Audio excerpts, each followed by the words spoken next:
కొద్ది సమయం ముందు మన మధ్యన ఇంగ్లీష్ లో రెస్టిట్యూషన్ అనే మాట ఉన్నది. రెస్టిట్యూషన్ అంటే రీస్టోర్ అనగా తిరిగి మరలా నిర్మించబడుట. తెలుగులో కుదురుబాటు కాలములు అని అపోస్తలుల కార్యములో పరిశుద్ధాత్మ దేవుడు లిఖించారు. కుదురుబాటు కాలం, అన్నిటికీ కుదురుబాటు కాలములు అన్నాడు. రెస్టిట్యూషన్ ఇంగ్లీష్ లోనేమో రెస్టిట్యూషన్ అనే మాటని వాడుతూ దానికి బాగా అర్థం అవటానికి రీస్టోర్ అనగా తిరిగి పునర్నిర్మించబడుట అనే మాటని అక్కడ వాడుతూ వస్తున్నారు. క్రైస్తవ లోకంలో ఎందుకు ఈ మాటను గురించి, ఎందుకు ఈ మాటలో ఉన్న భావం గురించి తెలుసుకోవాలి, ఎందుకు ఈ మాటలో ఉన్న సత్యాన్ని మనం తెలుసుకోవాలి, ఎందుకు ఈ యొక్క భావాన్ని మనం తెలుసుకోవాలి అని ఈ దినమున ఆత్మదేవుడు కొన్ని సత్యాల్ని మనకు తెలియజేస్తాడు. చదవబడినటువంటి మాటలు అపోస్తలుల కార్యం 3వ అధ్యాయంలో చదువుతాం. 21వ వచనము, అన్నిటికీ కుదురుబాటు కాలములు వచ్చునని, అన్నిటికీ కుదురుబాటు కాలములు వచ్చునని దేవుడు ఆది నుండి తన పరిశుద్ధ ప్రవక్తల నోట పలికించెను. అంతవరకు యేసు పరలోక నివాసి అయ్యుండుట అవశ్యము. దేవునికి స్తోత్రాలు చెప్పుదాం. హల్లెలూయా. దేవుడు మాట్లాడుతున్నాడు కుదురుబాటు కాలములు అంటూ ముందు ఒక మాటను చెప్తున్నాడు, ప్రిఫిక్స్. ఏం చెప్తున్నాడంటే అన్నిటికీ కుదురుబాటు కాలములు. ఏమిటి ఇవన్నీ? ఏమిటి? ఏమి అన్నిటిని మనం ఏ అన్నిటిని గురించి తెలుసుకోవాలి? మానవుని యొక్క పతనమునకు ముందున్నటువంటి జీవితం వేరు, మానవుని యొక్క పతనము తరువాత ఉన్నటువంటి జీవితం వేరని ప్రతి ఒక్క విశ్వాసి గ్రహించాలి. కాబట్టి మొట్టమొదటిగా అన్నిటిలో ఒకటి ఏమిటంటే పాపమునకు స్వస్తి పలికే కాలము రావాలి. మొట్టమొదటిగా పాపమునకు స్వస్తి పలికే కాలము రావాలి. రెండవదిగా శాపమునకు స్వస్తి పలికే కాలము రావాలి. మూడవదిగా మానవునికి ఉన్నటువంటి దోషము, అనీతి ఇవన్నీ కూడాను స్వస్తి పలికి నీతిమంతుడిగా తీర్చబడే కాలము రావాలి. అంత మాత్రమే కాకుండా దేవుని సన్నిధిలో నిత్య జీవములో నివసించే కాలము కూడా రావాలి. దేవుని సన్నిధిలో ఆయన కుడిపార్శ్వమున కూర్చొని ఉన్న దేవుని యొక్క సన్నిధిలోనికి మనము వెళ్ళి సింహాసనాసీనుడైన దేవుని యొద్ద, ఆయన పాదముల యొద్ద ఉండే స్థితి రావాలి.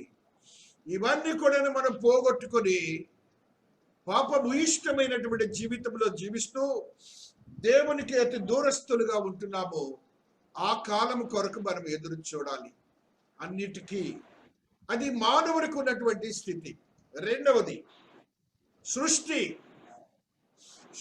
యావత్తు కూడాను దేవుడు సృష్టించినటువంటి తన యొక్క స్థితిని, తన యొక్క న్యాచురల్ అనగా ప్రకృతి సిద్ధమైనటువంటి దేవుడు ఇచ్చినటువంటి ప్రతి పరిస్థితిని కోల్పోయింది. మానవుని యొక్క పాపభూయిష్టమైన జీవితం ద్వారా ఆ స్థితి కోల్పోవటం వల్ల సృష్టి కూడా వేదనతో దుఃఖముతో ఉన్నదట. అనగా సృష్టికి కూడా కాలములు కావాలి, కుదురుబాటు కాలములు. సృష్టికి కాలములు కావాలి. సృష్టి అనగా ఏమిటి? సూర్యుడు, చంద్రుడు, నక్షత్రాదులు, వాయువు, నీరు, ఆకాశములు, మహాకాశములు ఇవన్నీ కూడాను రిఫార్మేషన్ అనగా రిస్టోరేషన్ జరగాలి. అన్నిటికీ కుదురుబాటు కాలములు కావాలి. ఎప్పుడు వస్తాయి మనందరికి తెలుసు. 1000 ఏళ్ల పాలన అంటాం, ఆయన రెండవ రాకడ అంటాం, మరలా ర్యాప్చర్ అంటాం. ఇవన్నీ బాగానే తెలుసు మనకి. ఆ స్థితిని అంతా కూడాను prior to that we'll have to see that we should be formed. ఇదంతా కూడా ఇలా ఏర్పడాలని పరిశుద్ధాత్మ దేవుడు తెలియజేస్తూ ఉన్నాడు. చూడండి, పేతురు భక్తుడు ఒక సత్యాన్ని తెలియజేస్తున్నాడు. పేతురు భక్తుడు ఎంత గొప్ప దేవుడు అంటే, దేవుని యొక్క శక్తిని పొందినవాడంటే అతను ఎలాంటి వాడు? చేపలు పట్టేవాడు, దేవుని సన్నిధిలో విశ్వాస్యతలో అనేక పర్యాయములు కోల్పోయినటువంటి వాడు. ఆ వ్యక్తితో పరిశుద్ధాత్మ దేవుడు రాబోతున్నటువంటి ఆ యొక్క దేవుని కుదురుబాటు కాలముల గురించి ఆత్మవశుడై చూసి, ఆత్మవశుడై ఆ ప్రపంచములు లయమైపోవటం చూసి తెలియజేసిన మాటని భక్తుడు తెలియజేసిన మాట చదువుకుంటూ వస్తున్నాం. 3వ అధ్యాయం 2 పేతురులో ఈ సత్యము లిఖించబడి ఉన్నది. 10వ వచనము, అయితే ప్రభు దినము వచ్చినట్లు, అయితే ప్రభు దినము దొంగ వచ్చినట్లు వచ్చును. ఆ దినమున ఆకాశములు మహాధ్వనితో గతించిపోవును. పేతురు చెప్తున్నాడు ఈ సత్యాన్ని, మామూలు భక్తులు చెప్తలేదు. ఆ యొక్క చేపలు బట్టే పేతురుని దేవుడు ఎన్నిక చేసుకున్నాడు. సంఘమునకు పునాది చేసుకున్న పేతురు ఆత్మవశుడై ఆయన మాట్లాడుతున్న మాట దేవుడు ఎలాగొస్తాడన్నాడు, తెలియకుండా వస్తాట. మన యొక్క కాన్షియస్ లో లేనప్పుడు వస్తాట. అప్పుడు వస్తున్నప్పుడు ఆయన అంటున్నాడు చూడండి, ఆయన అంటున్న మాటని, ప్రభువు దినము దొంగ వచ్చినట్లు వచ్చును. ఆ దినమున ఆకాశములు మహాధ్వనితో గతించిపోవును, పంచభూతములు మిక్కటమైన మేండ్రములతో లయమైపోవును, భూమియు దాని మీద ఉన్న కృత్యములు కాలిపోవును. పరిశుద్ధాత్మ వశుడే చూసి భూమిని గురించి, భూమి మీద ఉన్న ప్రతి ఒక్క స్థితిని, లయమైపోయే స్థితిని గురించి ఆయన దృశ్యించి మనకు తెలియజేస్తున్న స్థితిని మనము గమనించాలి. ఈ యొక్క స్థితిని రెండవది ఇంకోటి ఆయన చూసింది ఏంటంటే, పంచభూతముల మిక్కటమై వేండ్రమై గోల శబ్దము, అద్భుతమైన దేవుని మహాకృపను పోగొట్టుకున్న స్థితిలో నుంచి రిఫార్మ్ అవుతున్నాయి. మరలా తిరిగి దేవుడు ఆరంభ దశలో ఏది సృష్టించాడో ఆ క్రమంలోనికి రాబోతుండగా అవన్నీ కూడా కేకలు పెడతాయట. కేకలు, మహాధ్వని కలుగుతుందిట. ఆ స్థితిని పేతురు భక్తుడు ముందుగానే చూసి మనకు తెలియజేస్తున్నాడు. మరి ఒక మాటని అక్కడ చూస్తున్నాం, ఇవన్నీ ఇట్లు లయమైపోవునవి కనుక ఆకాశములు రవులుకొని లయమైపోవునట్టు, పంచభూతములు మహావేంద్రముతో కరిగిపోవునట్టు, దేవుని దినపు రాకుడు కనిపెట్టచ్చు, దానిని ఆశతో ఆపేక్షించుతూ మీరు పరిశుద్ధమైన ప్రవర్తనతోను భక్తితోను ఎంతో జాగ్రత్త కలవారై ఉండవలెను. అవి చూడాలి, అవి జరగబోతున్నాయి. రెస్టోరేషన్ జరగబోతుంది నేచర్ కి, ప్రకృతికి రెస్టోరేషన్ జరగబోతున్నది, మానవునికి రెస్టోరేషన్ జరగబోతున్నది. ఇవన్నీ జరగబోతున్నాయి కాబట్టి ఆయన అంటాడు, భక్తుడు అంటాడు, మనం అందరం ఎలాగుండాలని చెప్తున్నాడంటే చాలా సున్నితంగా రెండవ రాకడ వస్తుంది, మనం అందరం జాగ్రత్తగా ఉండాలి, తయారై ఉండాలి, ఆయనను ఎదుర్కొనాలంటే ఆయన ఏమంటున్నాడు చూడండి, మీరు అక్కడ ఆశతో ఆపేక్షించుచు, ఆశతో ఆపేక్షించుచు. ఫస్ట్ మనకి జిజ్ఞాస కావాలి. దేవుని యొక్క రాకడ కొరకు నీకు ఆపేక్షించుదు, ఆశ ఆపేక్ష. అక్కడ కింద రాస్తాడు చూడండి, త్వర పెట్టుచు.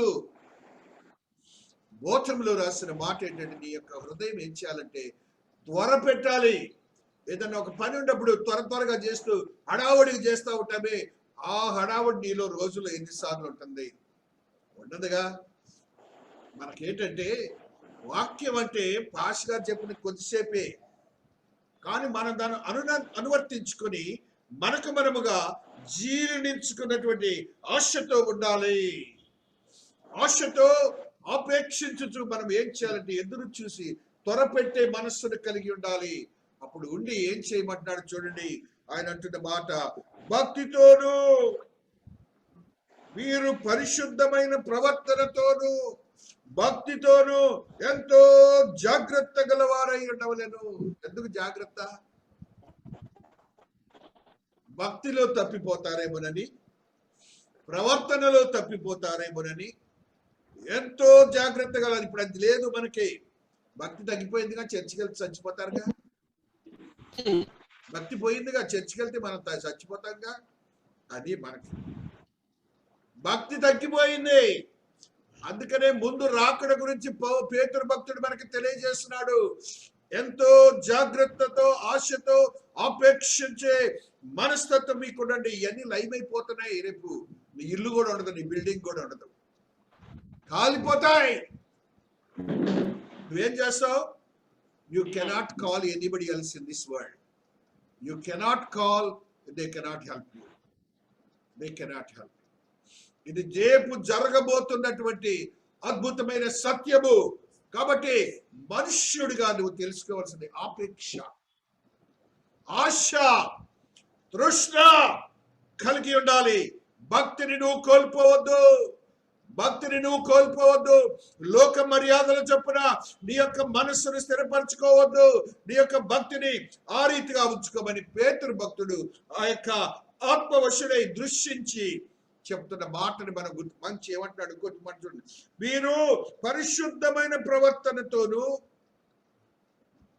పరిశుద్ధమైన ప్రవర్తన, తెలివిగలగారుగా ఆలోచించండి. మన ప్రవర్తనలో పరిశుద్ధత ఉన్నదా? లేకపోతే ఈ లోక మర్యాదల చొప్పున పాష్ గారికి తగ్గట్టుగా ఉందా? లేకపోతే సహవాసులకు తగ్గట్టుగా ఉందా? అలాగే వద్దు. పరిశుద్ధమైన ప్రవర్తన చూపించమంటున్నాడు దేవుడు. ప్రవర్తనలో పరిశుద్ధత ఉండాలి. దేవుని సన్నిధిలో పరిశుద్ధత ఉండాలి. నీ కుటుంబంలో పరిశుద్ధత ఉండాలి. నీ యొక్క సహవాసములో పరిశుద్ధత ఉండాలి. నీ యొక్క జీవన క్రమంలో అన్యుల మధ్య పరిశుద్ధుడిగా ఉండాలి. ఆ ప్రవర్తన కలిగి ఉండాలి. నీవు అనుకున్నటువంటి ఈ చంద్రుడు ఉండడు, సూర్యుడు ఉండడు, మొత్తం లైవ్ అయిపోతాయి. వాటిని కొత్త రూపాన్ని దేవుడు ఇవ్వబోతున్నాడు. కాబట్టి నీవు చేయవలసిన పని నువ్వు చేయి. ఏమంటున్నాడు చూడండి తర్వాత 13వ వచనము. అయినను మనం ఆయన వాగ్దానమును బట్టి క్రొత్త ఆకాశముల కొరకును క్రొత్త భూముల కొరకును కనిపెట్టుచున్నాము, వాటి యందు నీతి నివసించును. మనము నివసించబోయే ఈ యొక్క ఆకాశము భూమి కాదిక, ఇది కూడా ఏడుస్తుంది, దుఃఖంతో ఉన్నది, మూలుగుచున్నది. ఇవన్నీ కూడా రెస్టోరేట్ అవుతున్నాయి. రెస్టోరేట్ అయ్యి తిరిగి క్రొత్త ఆకాశాన్ని, క్రొత్త భూమిని, పాపము లేని భూమిని, శాపము లేని భూమిని, సృష్టిని మనం చూడబోతున్నాం. ఆ క్రియ నీవు చూడాలి అంటే నీ యొక్క భక్తి తత్పరత ఎలా ఉన్నది, నీ ప్రవర్తన ఎలాగున్నది, పరిశుద్ధత ఎలాగున్నదని దేవుడు నిన్ను ప్రశ్నిస్తున్న స్థితిని మనం గమనించాలి. అప్పుడు నీవు నీతితో ఉండే స్థితి ఉంటుంది. అప్పుడు నీవు నీతిమంతుడిగా ఉంటావు, ఆయన సన్నిధిలో జీవిస్తావని పరిశుద్ధాత్మ దేవుడు తెలియజేస్తున్నాడు. కాబట్టి నేచర్, దేవుడు ఆది కాండంలో అంటాడు చూడండి, ఆయన ఆ సృష్టిని అంతా కూడా నాశనం చేసిన పిదప దేవాతి దేవుని యొక్క మనోగతాన్ని ఒక్కసారి మనం గుర్తు చేసుకుంటున్నాం. ఆది కాండము 8వ అధ్యాయము 22వ వచనాన్ని చదువుకుంటూ, భూమి నిలిచి ఉన్నంత వరకు వెదకాలమును కోతకాలమును శీతోష్ణమును వేసవి శీతల కాలములు రాత్రింబగలను ఉండక బాణమని తన హృదయములో అనుకునేను. తన హృదయములో అనుకున్న స్థితిని దేవుడు తద్రీతిగా నేటి వరకు కొనసాగిస్తున్నాడు. ఇవన్నీ కూడాను ఆ క్రొత్త భూమి, క్రొత్త ఆకాశం వచ్చినప్పుడు మటుమాయమైపోబోతున్నాయి. అక్కడ రాత్రి ఉండదు, పగలు ఉండదు. ఏముంటుందిట? యేసుక్రీస్తు ప్రభులు వారే వెలుగై ఉంటారని ఆ రెస్టరేషన్ లో చూస్తాం. ఆ కుదురుబాటు కాలంలో చూస్తాం. చూడండి, ప్రకటనకారుడు ఆ మాటను మనకు తెలియజేస్తూ ఉన్నారు. ఈయన ఆత్మవశుడై చూచి వచ్చినటువంటి ఆ యొక్క స్థితిని మనం చూడబోతున్నాం. 23వ వచనము 21వ అధ్యాయము ప్రకటనకారుడు హల్లెలూయా, ఆ పట్టణములో ప్రకాశించుటకై సూర్యుడైనను చంద్రుడైనను దానికక్కరలేదు, దేవుని మహిమయే దానిలో ప్రకాశించుతున్నది, గొర్రె పిల్లయే దానికి దీపము. దేవునికి స్తోత్రాలు చెప్పండి. హల్లెలూయా. అది రెస్టరేషన్. దాన్ని నీవు చూడబోతున్నావు, దానిలోనికి నువ్వు వెళ్ళబోతున్నావు. ఈ సూర్య చంద్ర నక్షత్రాలు లేదు, ఒక క్రొత్త సూర్యుడు, క్రొత్త భూమిని నువ్వు చూడబోతున్నావు. ఈ స్థితిని రెస్టరేషన్, దానికి నువ్వు సిద్ధపడాలి. పరిశుద్ధమైన భక్తితో ఉండాలి, ప్రవర్తనతో ఉండాలని దేవుడు మాట్లాడుతున్న మాటలను మనం గుర్తించబద్ధమవుతున్నాం. యెషయా భక్తుడు ఆత్మవశుడై పరిశుద్ధాత్ముడై పరిశుద్ధాత్మనికి శక్తిని బట్టి ప్రవచించిన మాటను కూడా చదువుకుంటూ వస్తున్న ప్రవచనాత్మకమైనటువంటి భక్తుడైన 66వ అధ్యాయములో ఆయన మాట్లాడుతున్న మాటని ఈ రీతిగా చూస్తున్నాం. 22వ వచనము, నేను సృజింపబోవు క్రొత్త ఆకాశమును క్రొత్త భూమియు లయము కాక నా సన్నిధిని నిలుచున్నట్లు నీ సంతతియు నీ నామమును నిలిచియుండును.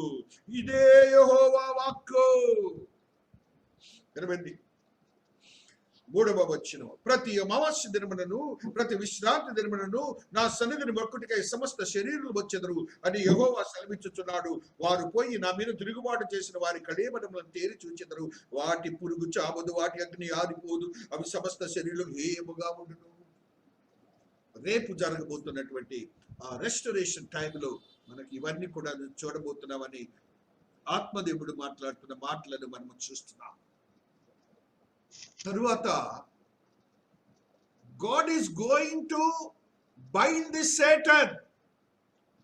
ఏ సాతానుడైతే దేవునికి ఎదురు తిరిగాడో, ఏ లూసిఫర్ అయితే దేవునికి విరోధముగా జీవించాడో, ఏ ఆదాం అయితే దేవునికి విరోధముగా జీవించారో, వాటికి విరోధమైనటువంటి క్రియలు జరిగించినటువంటి ఆ సాతానుని బంధించే స్థితిని కూడా మనం చూడబోతున్నాం.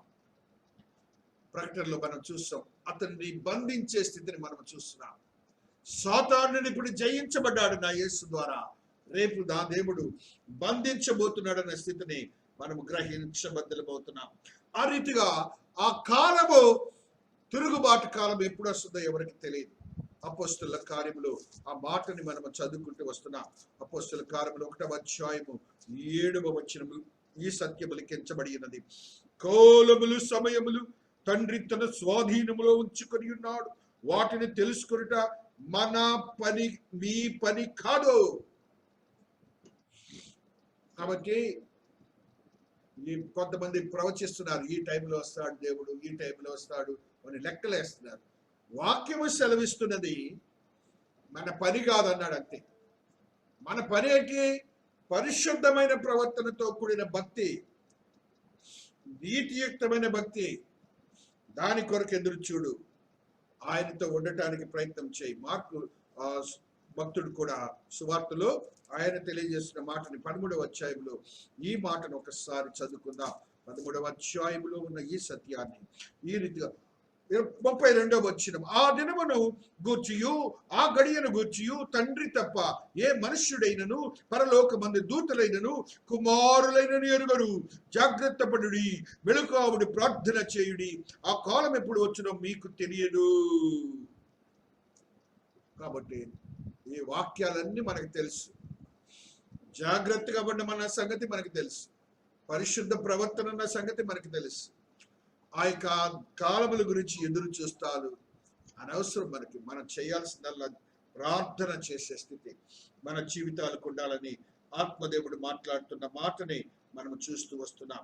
దేవాతి దేవుడు మాట్లాడుతున్న మరి యొక్క సత్యాన్ని మనం గ్రహించబద్దలమవుతున్నాం. హల్లెలూయా, హల్లెలూయా.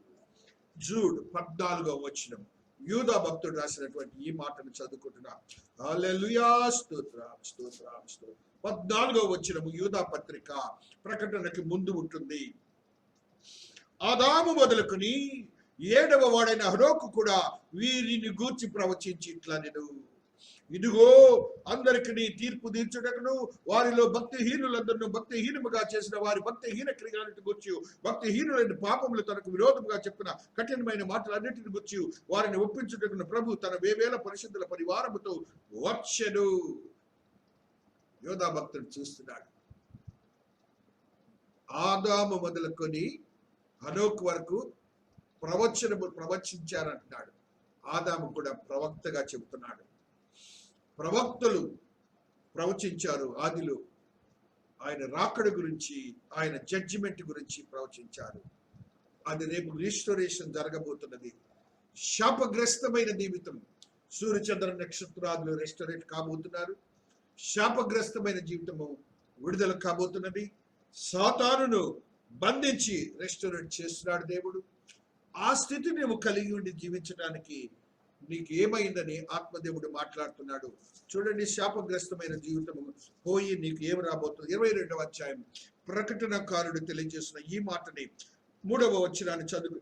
ఇక మీదట శాపగ్రస్తమైనది దానిలో ఉండదు, దేవుని యొక్క గొర్రె పిల్లకు సింహాసనము దానిలో ఉండును, ఆయన దాసులు ఆయనను సేవించుచు ఆయన ముఖ దర్శనము చేయుచుందురు, ఆయన నామము వారి నొసలు ఎందును, రాత్రికి ఎన్నడూ ఉండదు, దీపకాంతి అయినను సూర్యకాంతిను వారికి అక్కరలేదు, దేవుడైన ప్రభువే వారి మీద ప్రకాశించును, వారు యుగ యుగములు రాజ్యము చేయుదురు.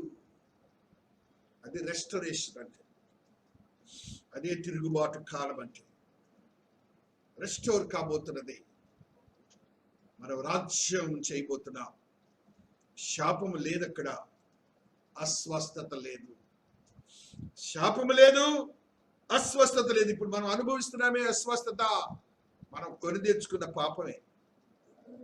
రేపు లేదు ఇక మనకి ఏ రోగము లేదు, ప్రార్థన చేసే పని కూడా లేదు. ఇక అందరూ సంపూర్ణమైన స్వస్థలే. స్వస్థత మనకు రాబోతుంది, రెస్టోర్ కాబోతున్నది.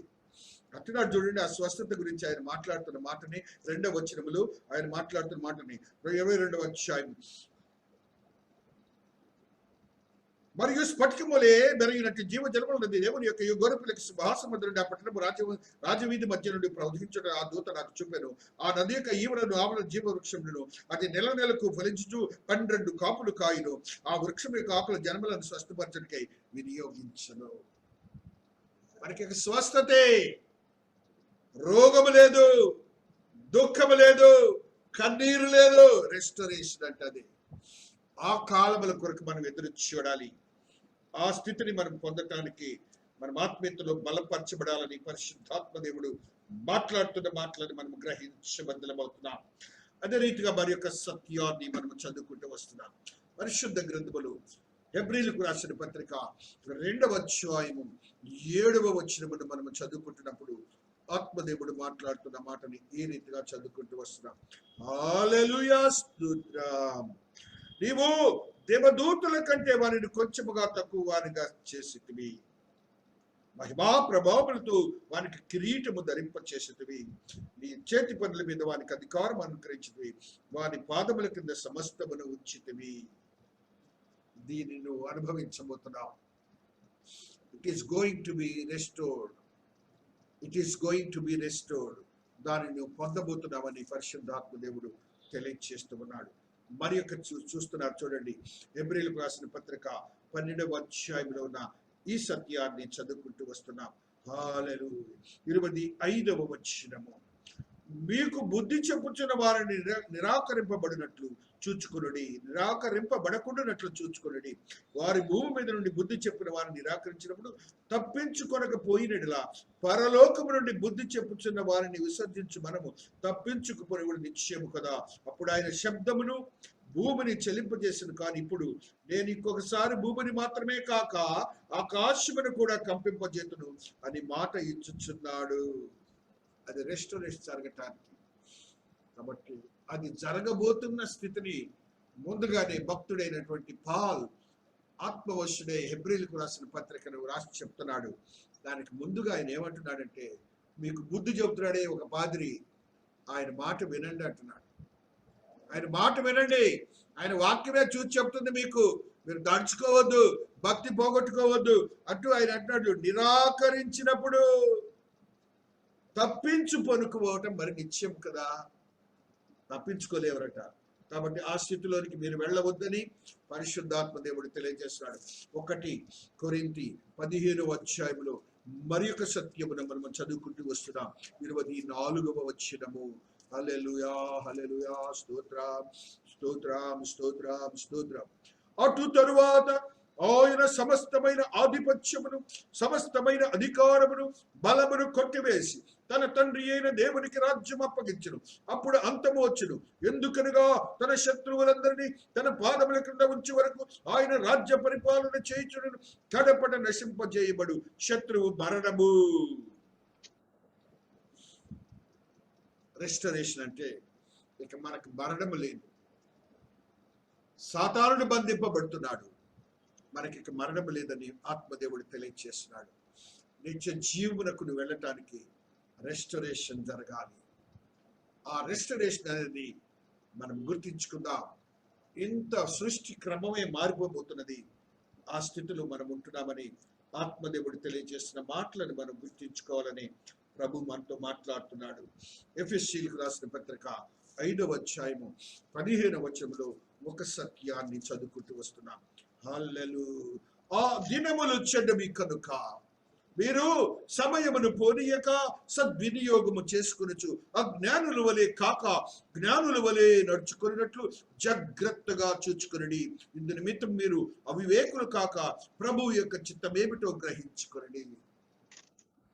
ఆ కాలముల గురించి మీరేం తెలుసుకోవద్దు, కానీ దినాలు చెడ్డవి. ఇప్పుడు జ్ఞానముగా ఉండమంటున్నాడు. నువ్వు ఇంకా అజ్ఞానంలో ఉంటే నేనేం చేయలేను. నేను మాత్రం చెప్పవలసిన బాధ్యత నాది. కాబట్టి రెస్టోరేషన్ జరగబోతున్నది. జాగ్రత్త సుమి అని ఆత్మదేవుడు మాట్లాడుతున్నాడు. యాకోబు భక్తుడు కూడా ఒక సత్యాన్ని తెలియజేస్తున్నాడు. 5వ అధ్యాయం 10వ వచనాన్ని చదువుకుంటూ వస్తున్నాం. నా సహోదరులారా, ప్రభువు నామమున బోధించిన ప్రవక్తలను సమానుభవం ఓపికను మాదిరిగా పెట్టుకుని సహించిన వారిని ధన్యులను కొనుచున్నాము కదా. మీరు యోబు యొక్క సహనమును గురించి వింటిరి. ఆయన ఎంతో జాలియు కనికరమును గలవాడని మీరు తెలుసుకొని ఉన్నారు. ఏమంటున్నాడు? మనం ఏం చేయాలట? బోధలు విన్నాం, కానీ మన ఓపిక కావాలి, శ్రమలు చూడాలి. సహించిన వారిని ధన్యులు అంటున్నాడు. సహించండి. సహనములు వేదన లేదు, దుఃఖం లేదు, సంతోషమున్నది. నా దేవుడు కూడా సహనములో సంతోషముగా ఉన్నారు. వేదనతో లేరు. ఆయన సంతోషముగా నీ కోసం నిత్య జీవితానికి సులువుమానపై మరణించాడు. ఆయన సంతోషముగా నీ కొరకు, దేవుని కొరకు ప్రార్థన చేశాడు. ఒక విజ్ఞాపన ప్రార్థన చేశాడు.